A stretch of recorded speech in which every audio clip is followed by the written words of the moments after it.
All right. Hello, everyone. My name is Suzanne Sangiovese. I am the Commercial and Communications Director at Riskline, a travel risk intelligence company. This morning, I have Thorkild Lykke with me, an independent advisor with 20 years of experience in cost containment and global medical assistance.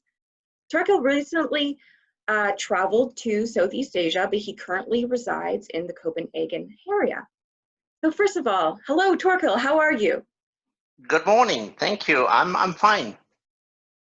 How is your family doing right now? What's the situation like in Denmark? It's okay. All but essential is closed, but our supermarkets are full of goods. We practice the social distancing. We've had a speech from our Queen. Our Prime Minister is frequently on the news giving a press conference about how we're doing and so on. So we are doing okay. People here are used to working from home as well. I have been doing that for 4 years, so that is not a big change. You will also see that construction and some manufacturing is ongoing, but of course there are people who have lost their jobs.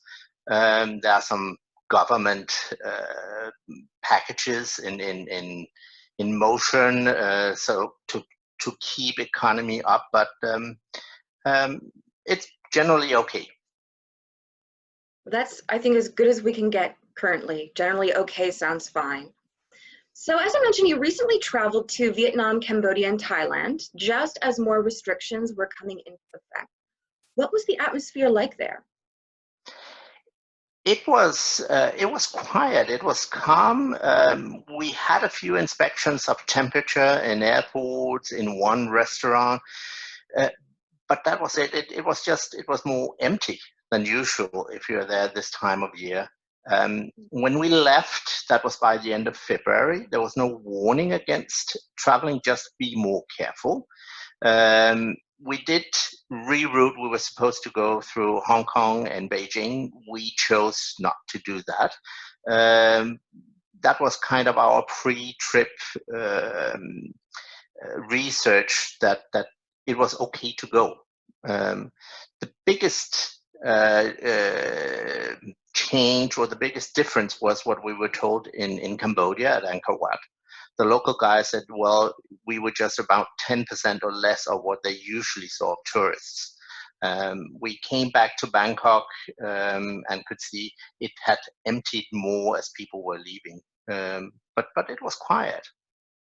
Did you consider returning early at all at any point? Yes. What happened when we were traveling was just as we had left Vietnam, I could see on my Riskline alert that the country had suspended the visa-free entry for Nordic citizens. When we moved on to Cambodia, when we were leaving Cambodia, I could also see restrictions were coming in for Italians and other nationals. We moved to Thailand, and just when we had arrived was the day, Friday the 13th, when our Prime Minister announced on TV that Denmark would close down schools, public offices, and everything. And also the Foreign Minister advised everyone to come home as soon as possible. But what is as soon as possible? Is that tomorrow or in a week or in 2? So we had about 5 days left in Thailand. I had a good support from the alerts, I have to say, from my sources within the travel industry. And we could have come home earlier. We could have driven back to Bangkok and come home earlier, but we felt so well informed that we decided to stay put and then travel home as normal, which is also what we did. It was a normal, uneventful trip back. More people with masks. We couldn't get any, so we didn't travel with any.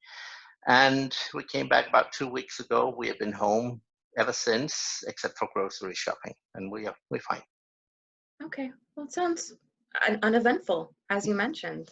That's pretty good given everything that is happening right now, too many events. But Um, that's how it is if you feel safe. If you feel safe and you feel proper informed, you can do mhm, it. definitely. I think that's key, having that information at hand so you can make the right decisions when you need to it definitely kind of relaxes you. Exactly. So speaking about the assistance industry, what impact has the COVID-19 pandemic had on it? As always, when big things happen, there's an immediate peak in activity. I have seen some assistance organization report more than 300% increase in activity from just before. Um, in the beginning, you could see a lot of uncertainty if anything relating to COVID-19 was covered. Would it be covered to have an early flight home and so on?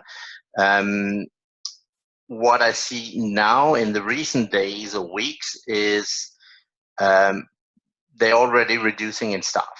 There's one organization I've seen announce that 10% was already let go, and another 20 to 30% were asked to stay home for some weeks, a month, with one of the government packages.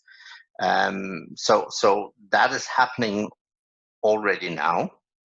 Um, and what we also see right now is there's still some evacuation flights ongoing here in Europe, not so much in the Nordic countries, but especially for Central Europe.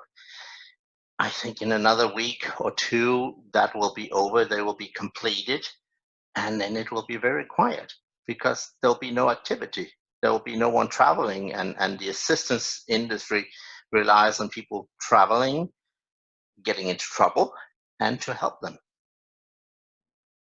Right, of course. And so what do you think are the takeaways from, what's happening right now? What lessons will the medical assistance industry learn from this? And do you think the industry is going to change itself after, once we slowly start to recover, will the industry change?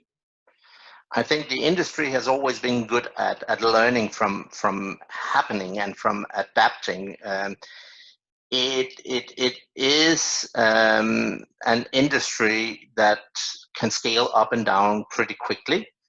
Um, how it will be in the long run is still a bit too early to say. Right now, they're struggling or just coping to stay alive. Um, I think it can be both going in the direction that some travel insurance companies will say will not cover this, others will see it as a potential. And market forces will probably determine which of those will be right, or maybe there'll be room for both. Um, what we saw after 9/11 was that before that, a lot of policies here did not cover any terror-related incidents. That was force majeure. But after that, some started to include it, saying, now we include for that. I think you will see some announcing we have pandemic coverage as well, because it will probably happen again at some point. Um, I also hope that the industry can see that that travel risk intelligence is something they should have. I had it because of my relationship with Riskline, but basically I should have it from my travel insurance and from my assistance, because it should be this one, don't even consider leaving home without it. And my example is I saved some costs. I avoided some costs because I did not have to panic. I could stay where I was, travel home as normal, and feeling safe. I was well informed. Um, right now, it's a complete stop of traveling because of travel bans and aircraft on the ground. It will come back because we have seen that from Bali bombings, from tsunami, from 9/11, from financial recession, and so on. And I think the first we will see come back is the business travelers. I'm just waiting to go to the US and Canada myself when it's possible and safe. Leisure travel, I think, will take another 1, 2 years before it's up to the level. but I also think the travel patterns can change. I think you will see people going back to Asia, Southeast Asia, as soon as possible, because they have shown they were able to contain it and almost slowly opening up after a few months. Parts of Europe looks really, really bad. And then I'm quite concerned about the US, what will happen.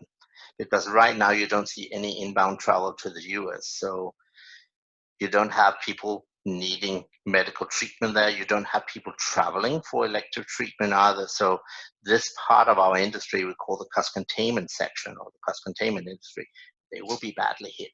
And I'm afraid it can take some time before that comes back. Of course, and it is a little bit of a waiting game right now, and we're trying to adapt as best we can. So last question I have for you today is, what are you doing right now to adapt yourself at home? What kind of things are you implementing to help you cope with this situation? My daily routine. It's also some of the advice you see out there, and that is get a routine. So get up as normal in the morning at 7, have my breakfast, have my workout routine 4 times a week, have my usual lunch break and other breaks throughout the day. Right now I'm not traveling, so it's more virtual meetings, but I have that as well. We've changed our shopping habits a little bit. Less times and then buy for a week. And then we have also discussed that no treats, no cake, because you will have this, in lack of better words, I'll call it the pandemic pounds grow on you. And I think that's something to watch out for, not to, oh, we feel sorry for ourselves, we should have more cake. So that's an active pounds. I don't think I've ever heard that before. What a great takeaway. Yeah. Well, I'll also be looking, after that as well too here. Thanks so much, Thorkild. I hope you stay safe and stay sane and healthy. Thank you, and thank you for the invite. It was fun to contribute with this. So thank you, and have a great weekend. Great, thank you. Bye. Bye.